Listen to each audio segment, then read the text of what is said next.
Fala galera, tudo bem com vocês? Então, vamos para mais uma reflexão e hoje nós vamos falar sobre esperança. E a pergunta inicial e que eu tentarei responder é: se a esperança na verdade ela for a causa do nosso sofrimento?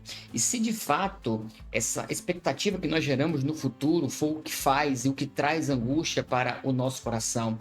O que é que grandes nomes do pensamento eles falaram sobre a esperança e sobretudo o que é que a Bíblia fala sobre a esperança? Pois todos nós esperamos dias melhores, esperamos sentido, esperamos justiça, esperamos redenção, mas ao longo da história nem todos consideraram a esperança como uma virtude. Hoje nós vamos ver o que Epicuro fala sobre a esperança, os estoicos, Schopenhauer, e vamos encerrar pensando aí com Paulo e o que é que a Bíblia ela fala sobre a esperança. Bom, venha comigo e eu espero que você goste desse vídeo de hoje. E para não perder o costume, se você ainda não é inscrito no canal, se inscreva. Se você gostar desse vídeo, deixe seu like, né? E compartilhe esse vídeo para o máximo de pessoas que você puder. Vamos lá. Bom, vamos iniciar então com o pensamento de Epicuro. Epicuro ele não vai rejeitar de todo a esperança, mas ele rejeita a esperança excessivamente projetada para o futuro. Para ele, Epicuro, o bem supremo da vida é aquilo que ele chama de ataraxia. E o que seria a ataraxia? É a tranquilidade da alma, é a alma viver sereno, sem perturbação, sem problemas, sem danos, sem nenhum tipo de possibilidade de estresse, de sofrimento, sabe? Basicamente isso que é ataraxia. E essa tranquilidade é alcançada quando nós aprendemos a moderar os desejos e a viver, sobretudo, satisfeitos com o necessário. Para vocês terem uma ideia do que é que eu estou querendo falar com vocês, vamos ver o que é que Epicuro escreveu? Na sua carta a Meneceu, ele vai dizer o seguinte: não estragues o que tens, desejando o que não tens.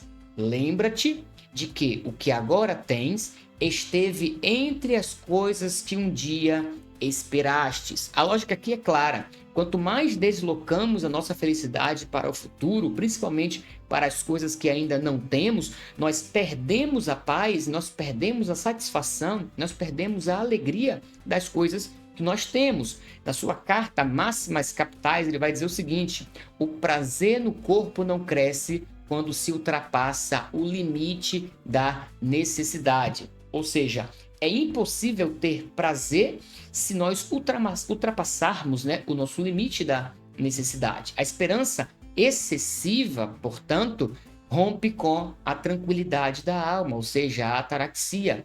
E para ele, o sábio aprende a desejar menos para sofrer menos. Para os epicuristas, então, a melhor esperança é não esperar demais. Epicuro nos ensina, então, a administrar o sofrimento, reduzindo as expectativas, mas a sua esperança é limitada para o agora, para o presente. Ela, a esperança, pode trazer um alívio momentâneo, mas não oferece sentido último para as coisas. Por quê? Porque você vive a esperança no hoje. A esperança, então, seria a alegria que nós temos nas coisas que nós conquistamos hoje, e principalmente que não excede a nossa capacidade administrativa. A esperança, então, na visão epicurista, ensina a suportar a vida, mas infelizmente a esperança dos epicuristas não redime a nossa vida. Saindo dos epicuristas, então, a gente vai para os estoicos, e os estoicos eles vão além na crítica à esperança, pois para eles a esperança e o medo caminham juntos. São duas palavras que caminham lado a lado, esperança e medo. Por quê? Porque ambos se voltam para o futuro e principalmente para aquilo que nós não podemos controlar. A ideia aqui estoica é que a esperança ela faz com que o indivíduo perca o controle do futuro. Então, para os estoicos, a ideia é que você tenha a sua vida sob controle. Olha o que Sêneca, um estoico, vai dizer: limita teus desejos, assim eliminarás o medo. Esperança e medo caminham juntos. Seguindo essa mesma linha, Epicteto, um outro estoico, ele vai dizer o seguinte: algumas coisas dependem de nós, outras não. E para finalizar as citações dos estoicos, o imperador Marco Aurélio, muito conhecido, em suas meditações, ele vai dizer: não perturbes a ti mesmo com o futuro. Logo, a esperança é óbvio para todos, e isso ninguém nega, gera expectativas. O problema é que expectativas frustradas geram sofrimento. Por isso, Para o estoico, o ideal é a apatheia. E o que seria a apatheia? A imperturbabilidade da alma. A verdadeira liberdade, então, para o estoico nasce quando nós não esperamos nada no mundo, principalmente nada do futuro. E essa visão, ela molda muitas pessoas nos dias de hoje. Elas preferem não esperar, não se envolver, não amar profundamente, vivem protegidas da dor, mas também fechadas para a transcendência. E tudo isso por quê? Para que não possam frustrar as suas expectativas, para que não possa trazer dor para a sua vida, para que não se angustie com as expectativas que podem vir a ser frustradas no futuro. Então, os estoicos, eles não gostam tanto da esperança, porque a esperança gira em torno de uma expectativa no futuro, coisas que eles não podem controlar. Então, a esperança para os estoicos é sacrificada em nome da estabilidade emocional, para que eu não me desestabilize e vive na minha apatheia, ou seja, na minha imperturbabilidade da alma. Eu prefiro não ter esperança e não gerar essas expectativas. Passando dos estoicos e chegando em Schopenhauer, então agora a gente tem um diagnóstico muito mais sombrio, uma perspectiva muito mais entenebrecida daquilo que é a esperança. Por quê? Porque para Schopenhauer, o sofrimento ele é estrutural, pois a realidade é governada pela vontade. A nossa vida, toda a realidade é governada pela vontade. E esta vontade é um impulso cego e incessante. Logo, essa vontade que pressupõe desejo, para ele é sofrer. Desejo é sofrer. Satisfazer esse desejo gera apenas tédio. E logo um novo desejo surge. Então você vive nesse mundo cíclico. Desejar é sofrer. Satisfazer o desejo se torna tédio. Schopenhauer então vai escrever o seguinte: toda satisfação é apenas temporária. Ele vai continuar afirmando: a vida oscila como um pêndulo entre a dor e o tédio. O que ele está querendo dizer com isso?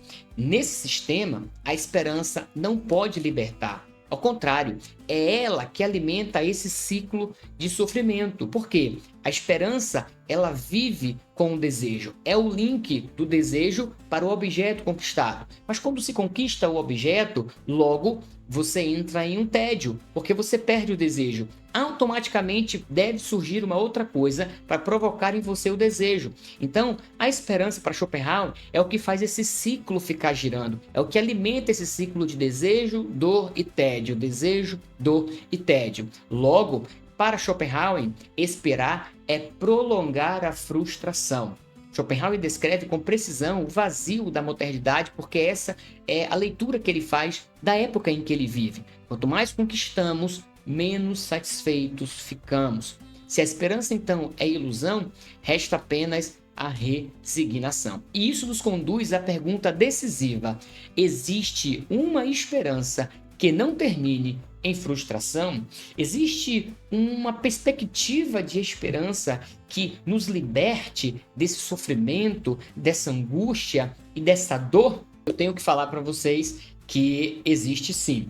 E aqui entra a perspectiva bíblica sobre a esperança. Porque o cristianismo, ele rompe, é uma ruptura radical com essas visões que eu apresentei até agora. A esperança bíblica, ela não nasce do desejo humano, mas da promessa objetiva de Deus, fundamentada na ressurreição de Cristo. E quem vai ser o porta-voz da esperança na palavra de Deus é o apóstolo Paulo. No capítulo 5, do versículo 1 ao 5 da sua carta aos Romanos, ele vai dizer: nos gloriamos na esperança da glória de Deus. E a esperança, ela não decepciona. E aqui Paulo está rompendo, com Epicuro, os estoicos e com Schopenhauer, como eu acabei de trazer. Pois a esperança cristã, ela não decepciona, simplesmente porque não depende do controle humano. Como afirma João Calvino, a esperança cristã, ela nasce da fé e se alimenta das promessas de Deus. Que maravilha!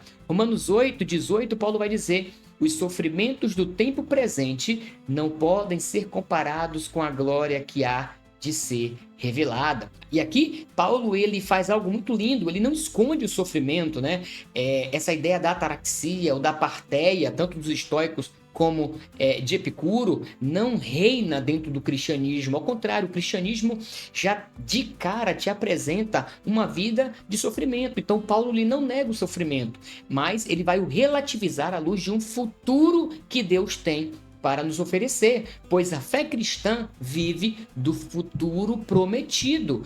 A esperança ela não elimina a dor, mas a sustenta. A minha esperança é a base que sustenta a minha dor. Eu tenho dor, mas eu também sei que debaixo dessa dor existe uma esperança que sustenta, que dá base, que dá sustentabilidade para a minha fé. Romanos 8, 24, 25, Paulo vai dizer: na esperança fomos salvos, se esperamos o que não vemos, com paciência aguardamos. E aqui entra um outro ponto de vista da esperança bíblica, né? Que é a ideia do imediatismo, né? A esperança cristã, ela não é imediatista. Ela ensina a você ter perseverança. Ela ensina a você ter paciência. E aqui Paulo está confrontando a lógica do prazer instantâneo de Epicuro. Porque esperar no cristianismo é um ato de fé. Não é imediatista, não é instantâneo, não é no presente, mas no porvir. Então, Paulo aqui nos ensina que o cristianismo pressupõe de cara que a esperança faz necessário aguardar, perseverar e ter paciência. Em 1 Coríntios 15, 19, Paulo vai dizer algo muito interessante. Se a nossa esperança em Cristo se limita apenas nesta vida, somos os mais felizes. Gente, olha o que Paulo está fazendo. Ele está demonstrando e desmontando, sobretudo, qualquer tipo de perspectiva que reduz o bem-estar à era presente. A esperança cristã ela é escatológica, é para o futuro. N.T. White ele vai dizer que essa esperança, não nos faz escapar do mundo, mas é a certeza de que Deus o renovará. Em Colossenses 1:27, para a gente encerrar por aqui, é um dos textos mais lindos quando a gente trata de esperança bíblica. Paulo vai dizer: Cristo em vós, a esperança da glória. O que isso tem de tão belo, Jefter? A esperança cristã não é um conceito abstrato. A esperança cristã não é uma filosofia de vida. A esperança cristã é pessoal e ela tem um nome, e o seu nome é Jesus Cristo. Nós não esperamos algo. Nós não esperamos alguma coisa, nós esperamos alguém, nós esperamos Cristo e a nossa esperança está no nosso Senhor e Salvador, Jesus Cristo. Diferentemente dos estoicos, de Epicuro, de Schopenhauer, nós não nos frustramos e não nos frustraremos porque nós sabemos que no futuro essa esperança virá nos buscar, pois assim foi nos prometido.